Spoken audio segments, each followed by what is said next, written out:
So Republicans shut down the government, and what is Donald Trump doing to get it back up and running?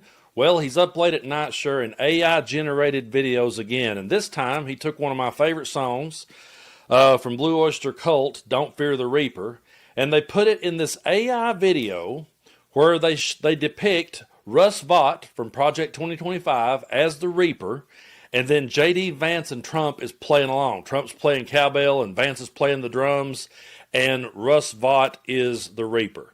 No, folks, I'm not making this up. I'm going to play you the clip. I've got the audio muted for copyright reasons. They completely bastardized the classic song in this video, but you can read along to the lyrics, and what they're saying is, the power in Washington, D.C. is gone. Russ Vought is the Reaper. Take a look at this. This is insane.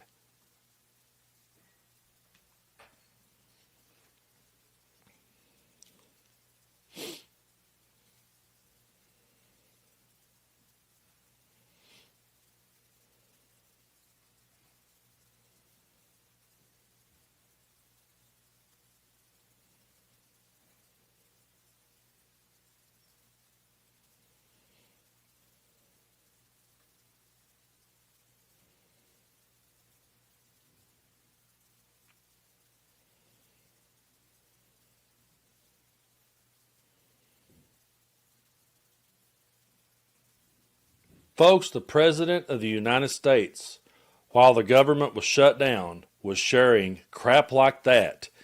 And after saying on the campaign trail that he had nothing to do with Project 2025, he is now full-chested embracing it just like we knew he was going to do.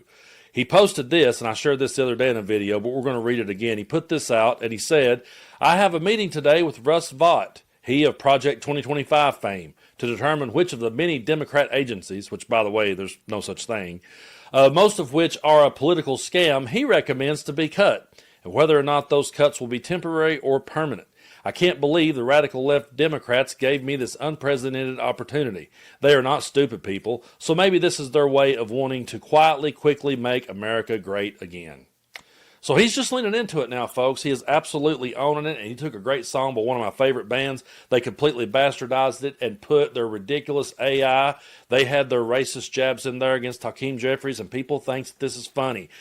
At one of the most critical times in American history, when we really need a leader to step up, be a man, and do the right thing, that's the type of garbage, and we're going to call it for what it is. It's garbage. That's the type of garbage that the president is sharing. But on the campaign trail, he lied, and I want to make that clear because we can't go easy on these people anymore. We have to call it out for the lies, and here he was lying on the campaign trail about having nothing to do with Project 2025. Nothing to do with Project 2025. I haven't read it. I don't want to read it. I'm not going to read it. This was a group of people that got together. They came up with some ideas. I guess some good, some bad. Everybody knows I'm an open book. No, you're not an open book. You are a liar, and was lying right there, and was also lying right here when in this clip, he at least used to admit that there was a radical right, but check this one out.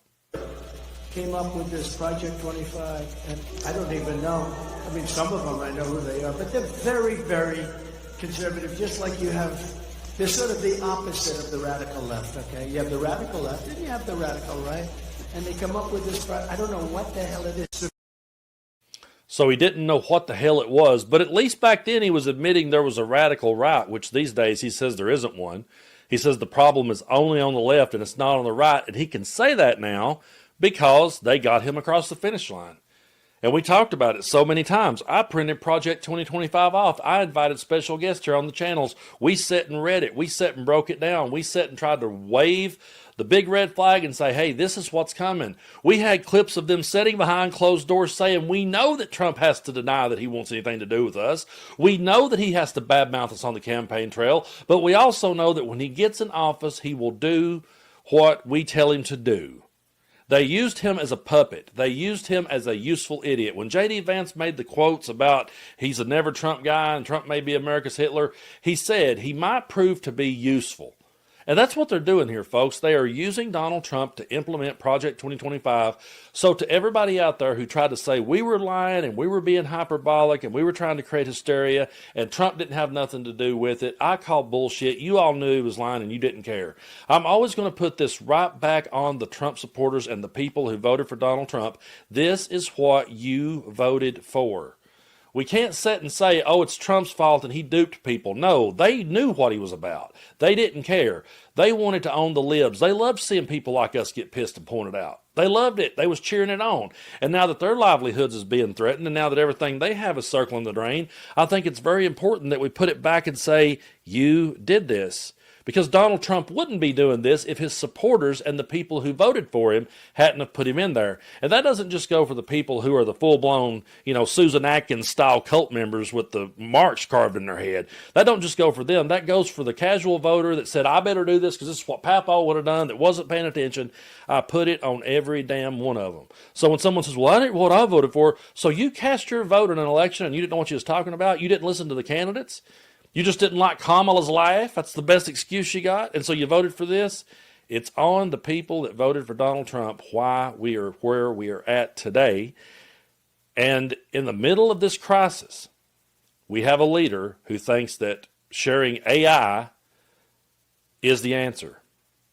It's so insane to me that I'm even saying this out loud, because I remember a time when a vice president was pretty much laughed out of a room and never took seriously again because he told a kid to put an E on the end of a potato. That was Dan Quayle.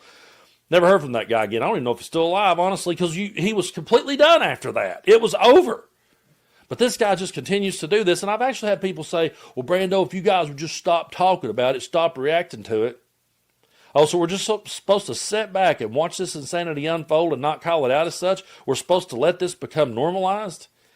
I grew up in the 80s under a Republican president, Ronald Reagan. The first 12 years of my life, Republicans was in office. My first memories of presidents was Ronald Reagan and George H.W. Bush. I'm not fans of either one of them, and I wouldn't vote for them if they came back around today. But they were way more presidential. They presented themselves in a much more presidential and respectful manner. You at least got to hand them that. They weren't up late at night doing garbage like this. That's not how they communicated. But that's how we communicate today. And then no one can bring themselves to put the blame on Trump. They can never do that. Mike Johnson is saying to Hakeem Jeffries, hey, just get over this. We've got work to do. Take a look at this. Me this morning about sombreros and memes and why Hakeem Jeffries is all alarmed by that. But look, these are games. These are sideshows. People are getting caught up in battles over social media memes. We've got to keep this is not a game. We've got to keep the government open for the people. I don't know why this is so complicated. And to my friend Hakeem, who I was asked about, man, just ignore it. I mean, Gavin Newsom was trolling me last night. He painted me like a minion. He painted me yellow with big glasses and overalls. And I thought it was hilarious. You don't respond to it. For all my friends, R's and D's, don't respond to it. Get to work, do the people's business, and let's get on with it. Thank y'all so much. But this wasn't some internet troll sharing this, okay? I could see it if Hakeem Jeffries was getting mad over some internet troll that had no power in government. If Hakeem Jeffries was like, hey, they're making AI about me online. These trolls are making AI. I could be like, you know what, dude, just ignore that. I would say that in that case. But this is the President of the United States. When you sit there and say, this isn't a game, this isn't a sideshow, we need to get to work, it's your leader that is making it into a game. It's your leader that's turning it into a freak show. Why can't Mike Johnson ever call it out for what it is? How does he sleep at night? How does that dude literally lay down and go to sleep at night knowing that his leader is a laughingstock around the world? And I'm going to play one last clip here. This is the Prime Minister of Albania laughing at Trump because Trump got Albania confused with Armenia and thought that he worked out some big miraculous peace deal, and they're sitting here laughing. They're laughing at the President of the United States. You should make an apology to us because you didn't congratulate us for the peace deal that President Trump made between Albania and Azerbaijan. I'm sorry for that. Yeah. So, and you worked very hard. And trust me, that's not the only thing they're laughing at. They're sitting back watching this and they're laughing. There's also people who are sitting back at this, seeing it for just how sad that it truly is. And there's also dictators who are sitting back going, boy, have we got a useful idiot. Boy, have we got somebody that we can play. And you know, people that creates AI videos is so excited now. Every time they put them out there, there's a chance now the President of the United States could pick that up and pass it on. And people thinks it's funny, and people thinks that it's a game. And then Mike Johnson sits back and says, oh, it's not a game. It's not a sideshow. This is people's lives. Stop reacting to it. Dude, it's the President of the United States doing it. This isn't some random internet troll with no power. It is the President of the United States who people voted to put in there to do this shit. And they should not be surprised. It's not like we've not seen this before. Okay? It's not like that all of a sudden we're going, whoa, we had no idea he was going to do this. We've already lived through one term. We've already seen what he was all about. He overshadowed Joe Biden's entire term with his ridiculous bullshit. We knew what was coming.